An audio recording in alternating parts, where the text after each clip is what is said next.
Hey, welcome back to the Bolus Maximus podcast. My name is Matt Taro, here with my co-founder and co-host. I'm going to let him introduce himself, ladies and gentlemen.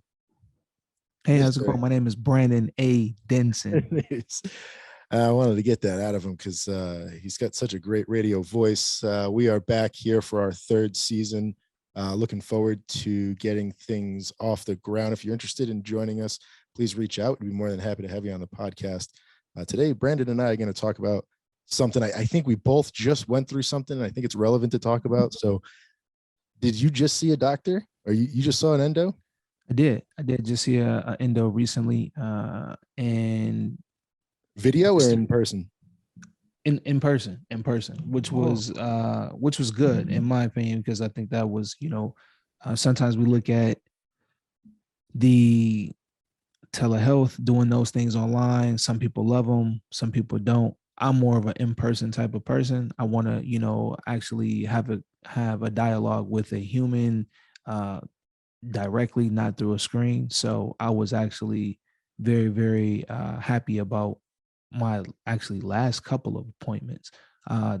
Things were still kind of filling out my team. I feel like they're on it. I think they fully understand like the expectations, and where I'm coming from. Where, as we say, we live with this disease ultimately. So the expectation of things getting done and taken care of is at a high level. Yeah, that's a great point. I think it's something that a lot of people that live with diabetes should remember, that they are the ones who live with this disease. So a lot of anger and angst has built up personally over the years. Let me use past tense because I don't deal with this anymore, but I had built up a lot of anger and angst towards the doctors for not understanding. But in reality, as it were to be understood by me through some therapy sessions, there's no way anybody's going to understand what I'm going through. I mean, I love you, bro, but even you and I go through different things, right? We can understand what we go through, but you'll never truly know. Yeah. So as close as you and I are to that, imagine how far away we are from our family, from our friends, and the doctors and the nurses they might be a little bit closer, but I think it's important, right, to remember that the in-person session is a lot more personal. And over the last 2 years, we've lost touch with what does it look like? Correct. Correct. Are those the first couple that you've had in person for these doctors? Yeah. So I saw because I switched locations from moving from San Diego to LA. So I officially established care. I would say like October-ish with my primary care physician, and then of 2021. And then I saw my endo once everything got sent specialty referrals, got approved through insurance. End up getting an appointment early February, like the first week of February. And then that went really good to initially establish the care with my endocrinologist.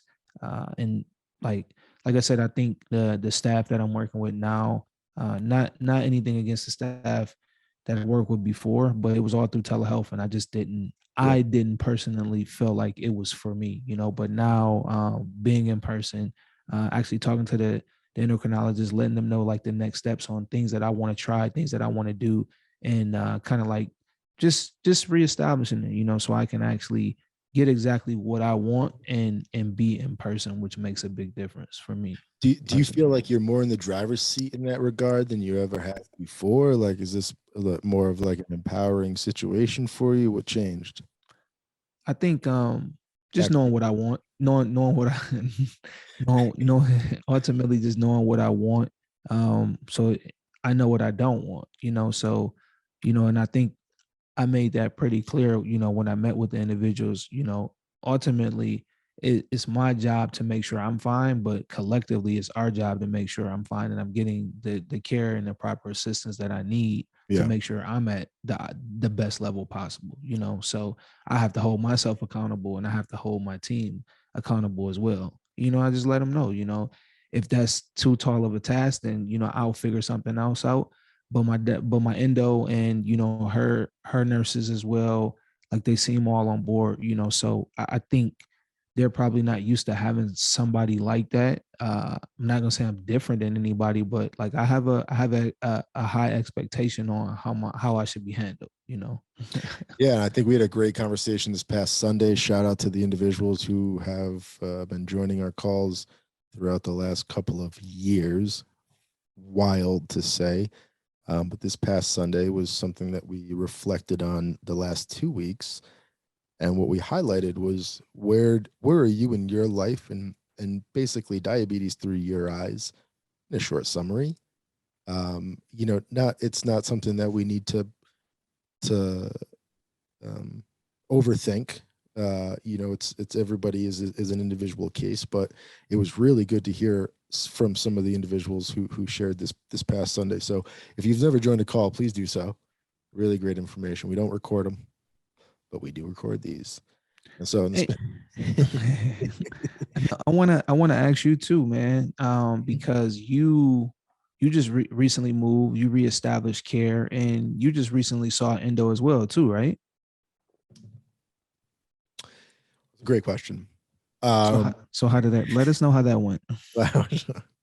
Okay, because you asked, I will tell you that I started the new job in November 2021.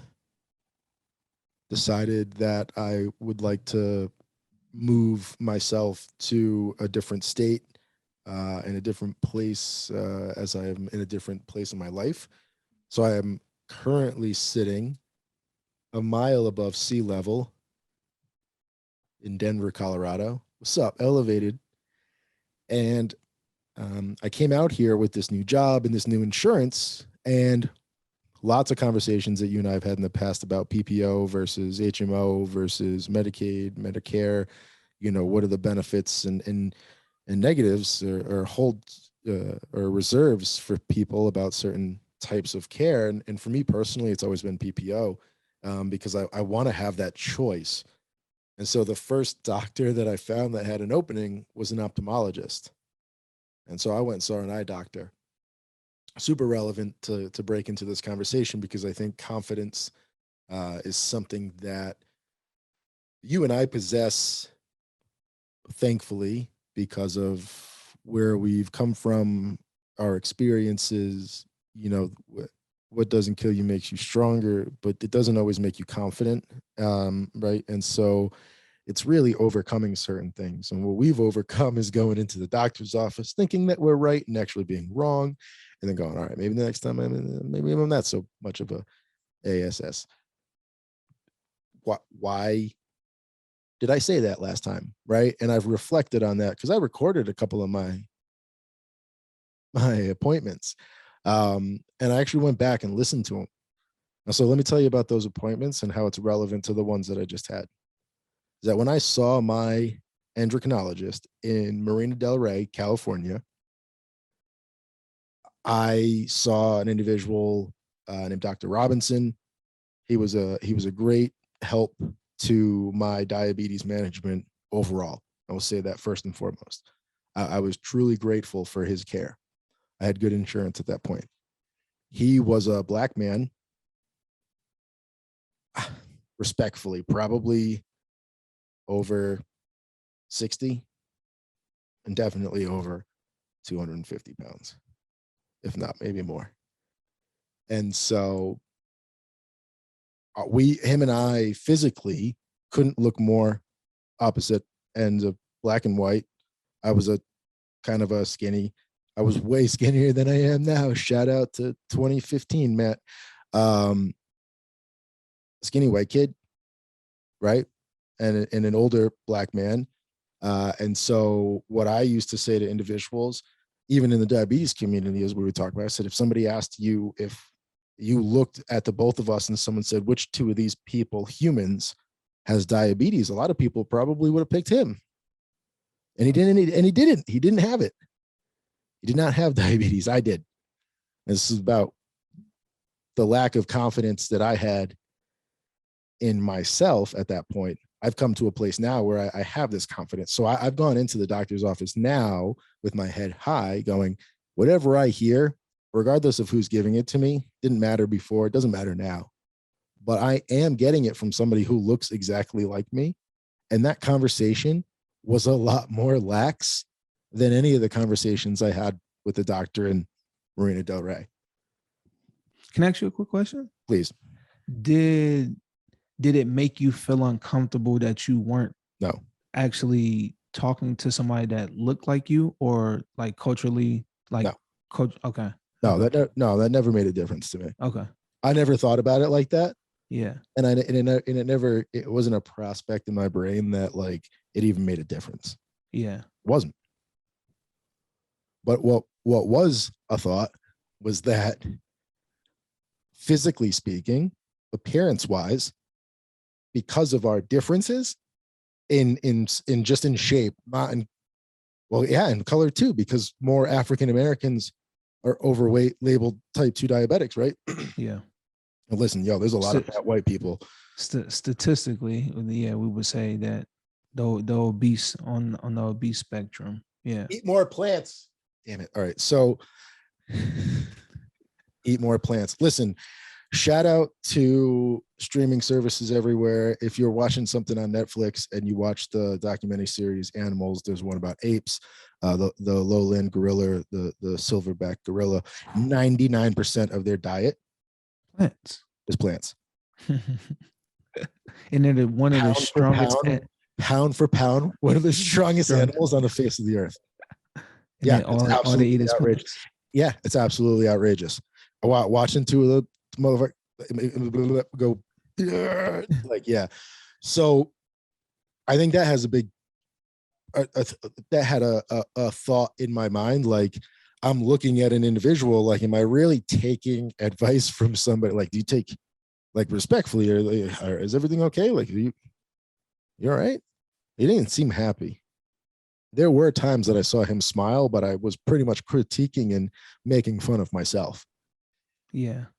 So a lot of times it was me giving that information, kind of laughing and be like, all right, okay, looks like a tough crowd, huh? All right. Not to say probably wasn't a funny individual, or maybe had a happy life. I don't know. I really don't. And I wish the best for him, right? I don't, nothing negative.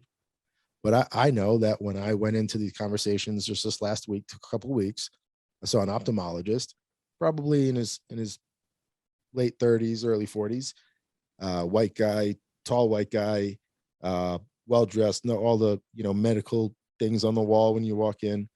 Let's get his own practice, answers the door. I made an appointment on ZocDoc. He texts me, and I think it's his office, and it's him. I'm like, oh, that's okay. Yeah, it's like 7:30 at night. I was like, all right, hey, what's up? He calls me. He's like, hey, listen, you booked for this. Technically, you want to just do? Yeah, okay, cool. He's like, I'm gonna cancel that, but I'll see you tomorrow. Awesome. I'm glad I went in because of our conversation. The way he explained LASIK eye surgery to me made me feel like I want to do it now.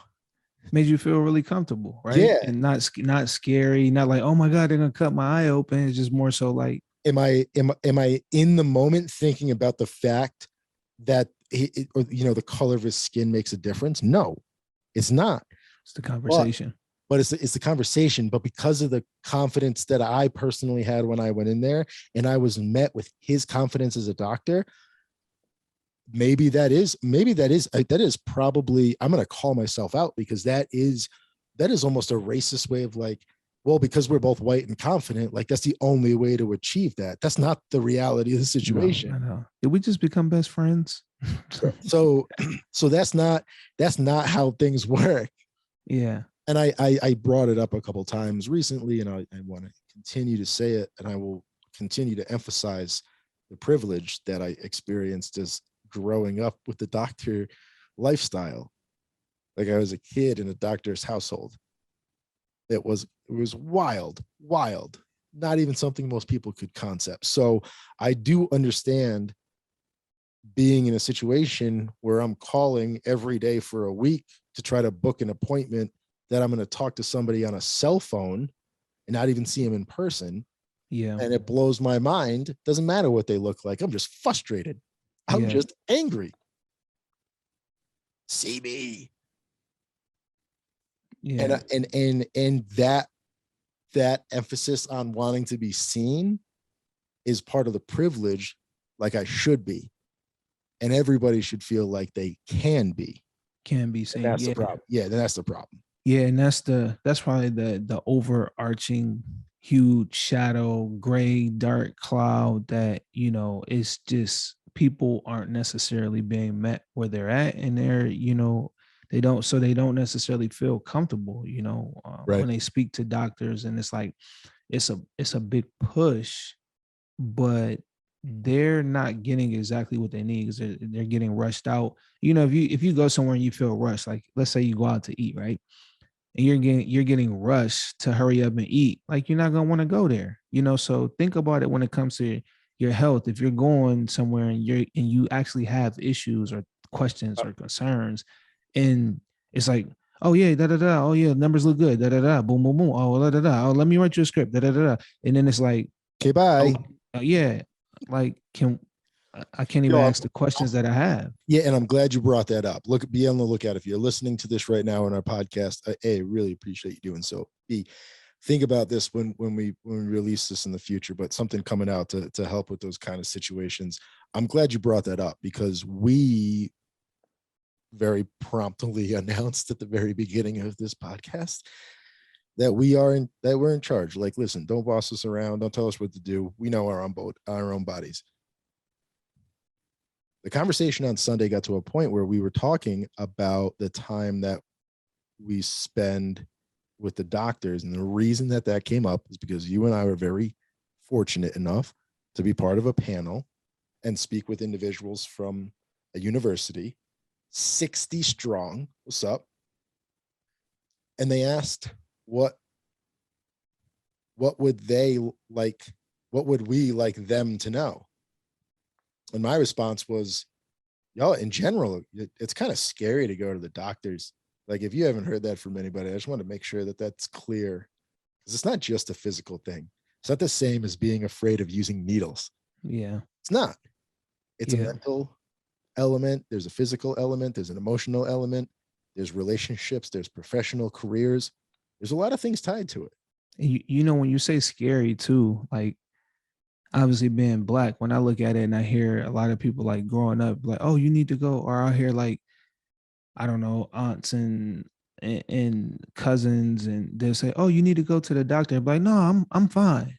Like, oh no, I'm fine. And more so from the male perspective, like, oh no, I'm fine. I was like, if you're fine, just go to the damn doctor and that's it. But it's kind of like this element of like nervous, anxiety, like maybe a little stressful. I might find something out type of thing. And it's like, oh, so I don't go, you Now know? you're talking about beliefs, and that then believe this conversation needs to go more towards what we've talked about before, and I think very relevant is trust, Yeah. right? And which comes on the piggybacking of respect. So if individuals have respect for a certain profession, like an endocrinologist or a CDCES, or somebody who's an educated nutritionist, dietitian, physical therapist, nurse, doctor, I don't really care if they're in the medical field. Um, they worked to get there, Yeah. and the work that they did to get there, I just hope was beneficial to their understanding of what we go through. And so if you're listening today and you're part of the medical field, I appreciate you, Brandon. You got something to say to those people? Hey man, we thank you for everything that you do. We know your job is not easy. Yeah, let me tell you, this is great to be back, man. But it feels like you just gave everybody a soft hug and whispered that in their ear. So tell them how you feel, bro. Like, thank you. Like, I appreciate you. I just want to say, Well, I just want to let you know that no, man, we thank you. We know that your job is, the job is not easy, and on our end, it's not easy either. We have to keep ourselves alive every single day. So, sometimes when we come in, there's a lot of raw emotions, and it's just as frustrating for us as it probably is, for our healthcare workers too. But at the end of the day, we just want the best for ourselves so we can continue to live our best life. With technologies, with insulin, with the emotional, the mental, and the physical aspect of it. because it's just a lot of stuff that that comes into play. But the most important thing I'll always tell everybody is you have to have a strong team. You have to have a strong support system. And I think the medical staff team that you work with should probably be outside of your immediate family. That should be your strongest support system for Yeah. your care for living with Truth. diabetes. Truth. So I agree with that. I think that's a great point that it should that's how it should be. And I hope through our efforts and what we can do in the future that we make it more of a reality for people to want to get there. So hey, listen, if you're interested, this podcast has been brought to you by Juice in a Package. Saves lives for people with diabetes everywhere. If your information or advertisement would like to show up on the screen right now, call us. My name is Matt. This is Brandon A. Denson. We are two members of a growing team at Bolus Maximus. If you're interested in joining, please reach out. We'd love to have you. Take care, and we'll see you next time. as always, keep it 100. Peace.